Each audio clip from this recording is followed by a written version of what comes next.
नमस्ते। आज के हमारे इस खास एक्सप्लेनर में हम एक मेडिकल डिटेक्टिव की तरह एक ऐसे विषय की गहराई में उतरने वाले हैं जो है तो बहुत अहम लेकिन अक्सर काफ़ी चिंता पैदा कर देता है। प्रेगनेंसी के तीसरे या आखिरी ट्राइमेस्टर में शरीर में कई अचानक बदलाव होते हैं। तो आज के इस विश्लेषण को बिल्कुल एक इन्वेस्टिगेशन की तरह समझें, जहां हम उन लक्षणों की पड़ताल करेंगे जो भले ही डरावने लगे लेकिन जिनके पीछे बहुत ही ठोस और दिलचस्प वैज्ञानिक कारण छिपे होते हैं। तो चलिए आज के अपने इस रोड मैप पर एक नज़र डालते हैं। हम शुरुआत करेंगे थर्ड ट्राइमेस्टर के अलार्म से, फिर समझेंगे नॉर्मल बेसलाइन क्या होती है, कॉमन इन्फेक्शंस कौन से हैं, उनकी क्लिनिकल पहचान कैसे होती है, किन गंभीर बातों का ध्यान रखना है और अंत में इसके सुरक्षित उपचार क्या हैं। बस सीधा और स्पष्ट। Section 1, the third trimester alarm. Sudden changes या अचानक होने वाले बदलाव। प्रेगनेंसी के आखिरी दौर में शरीर में जो एकदम से बदलाव आते हैं ना, वो काफ़ी आम है, पर हाँ, जानकारी के अभाव में कभी-कभी घबराहट ज़रूर पैदा कर देते हैं। एक बहुत ही आम सवाल, क्या लेट प्रेगनेंसी में बदबूदार डिस्चार्ज वाकई चिंता का कारण है? देखिए, जब शरीर से अचानक कोई तेज गंध आती है तो डर लगना बिल्कुल स्वाभाविक है, खतरे की घंटी सी बजने लगती है।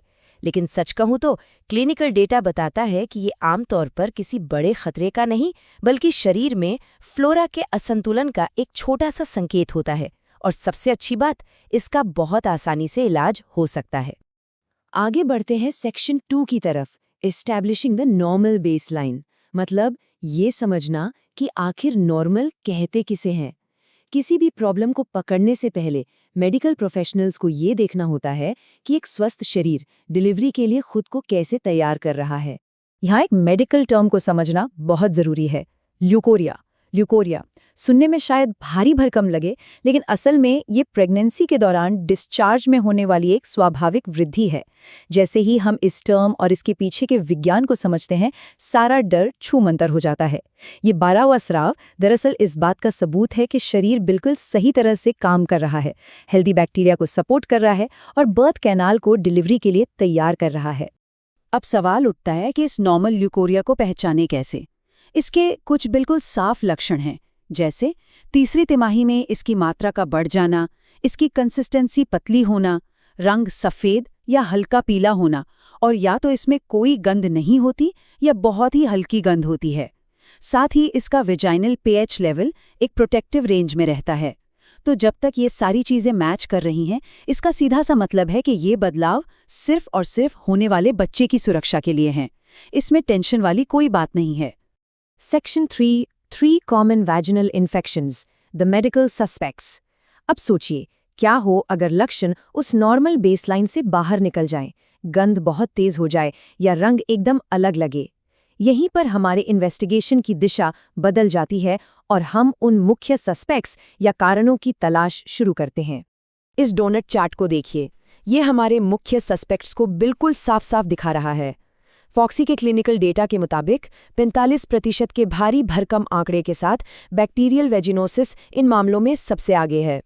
इसके बाद 22% पर है यीस्ट इन्फेक्शन, जिसे कैंडिडियासिस कहते हैं, और फिर 18% के साथ ट्राइकोमोनियासिस का नंबर आता है। बाकी बचे 15% मामले ऐसे होते हैं जिनमें कोई इन्फेक्शन नहीं होता। अब यहाँ सबसे दिलचस्प बात क्या है पता है? ये जितनी भी स्थितियां हैं, ये सब केवल माइक्रोस्कोपिक फ्लोरा के असंतुलन का नतीजा हैं। होता क्या है कि शरीर के हार्मोनल बदलाव इन छोटे छोटे जीवों के बैलेंस को बिगाड़ देते हैं। बस इतनी सी बात है। ये फैक्ट साफ तौर पर साबित करता है कि इसका व्यक्तिगत स्वच्छता या हाइजीन में कमी से कोई लेना देना नहीं है। इसलिए किसी भी तरह की शर्म या हिचकिचाहट की तो कोई गुंजाइश ही नहीं बचती। चलिए अब आते हैं सेक्शन 4 पर, clinical clues and diagnosis, case को सुलझाना। घर पर महसूस होने वाले लक्षणों से आगे बढ़कर आइए अब सीधे डॉक्टर के क्लिनिक चलते हैं और देखते हैं कि एक्सपर्ट्स इस रहस्य को वैज्ञानिक तरीके से कैसे सुलझाते हैं। इस मैट्रिक्स में सारे सुरागों की एक साथ तुलना की गई है और इससे पिक्चर एकदम क्लियर हो जाती है। डॉक्टर्स सटीक इन्फेक्शन को पहचानने के लिए डिस्चार्ज के प्रकार, उसकी गंध और पीएच स्तर का इस्तेमाल बिल्कुल एक फिंगरप्रिंट की तरह करते हैं। उदाहरण के लिए यीस्ट इन्फेक्शन में गाढ़ा कॉटेज चीज जैसा सफ़ेद स्राव होता है, लेकिन पीएच नॉर्मल रहता है। वहीं बैक्टीरियल वेजिनोसिस में गंध मछली जैसी यानी फिशी हो जाती है और पीएच स्तर बढ़ जाता है। और ये जो नंबर है 4.5, ये बहुत ही क्रिटिकल क्लिनिकल थ्रेशोल्ड है पीएच स्तर का। 4.5 से ऊपर जाने का सीधा सा मतलब है कि वो लक्ष्मण रेखा पार हो गई है, जहाँ शरीर का नॉर्मल फ्लोरा खत्म होता है और बैक्टीरियल या पैरासिटिक ओवरग्रोथ शुरू हो जाती है। ये डॉक्टर्स के लिए बीमारी को पकड़ने का सबसे बड़ा और तेज पैमाना है। अब बात करते हैं एमसिल्स क्राइटेरिया की। ये बैक्टीरियल वेजिनोसिस की सटीक पहचान के लिए एक इंटरनेशनल स्टैंडर्ड है।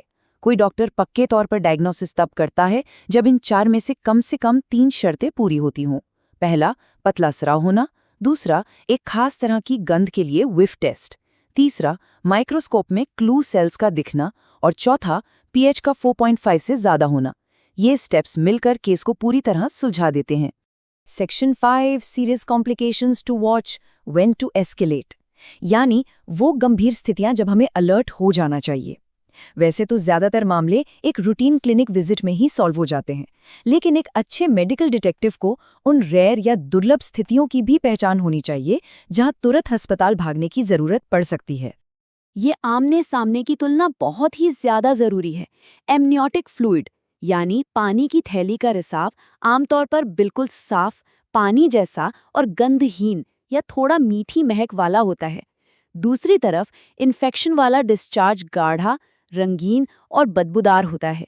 अगर कोई एमनियोटिक फ्लूइड के रिसाव को नॉर्मल डिस्चार्ज समझने की गलती कर बैठे तो सही इलाज में देरी हो सकती है, जो काफी खतरनाक साबित हो सकता है। यहाँ एक बहुत बड़ा रेड फ्लैग है जिसे बिल्कुल इग्नोर नहीं किया जा सकता। अगर अचानक कोई बहुत तेज और गंदी बदबू आए और साथ में बुखार भी हो तो ये कोरियो एमनियोनाइटिस का साफ संकेत है। ये एमनियोटिक फ्लूइड का एक दुर्लभ लेकिन बेहद गंभीर इन्फेक्शन है। ये माँ और होने वाले बच्चे दोनों के लिए बड़ा खतरा बन सकता है। ऐसे में बिना एक पल की देरी किए तुरंत अस्पताल जाना और आईवी एंटीबायोटिक्स लेना बेहद जरूरी हो जाता है। हम आ गए हैं अपने आखिरी हिस्से पर, section 6 safe treatments and outcomes, case resolution. हर अच्छे रहस्य के अंत में एक समाधान तो होना ही चाहिए, है ना? इस केस में समाधान का मतलब है प्रेगनेंसी को बिना कोई नुकसान पहुंचाए उस इन्फेक्शन के खतरे को पूरी तरह से खत्म करना।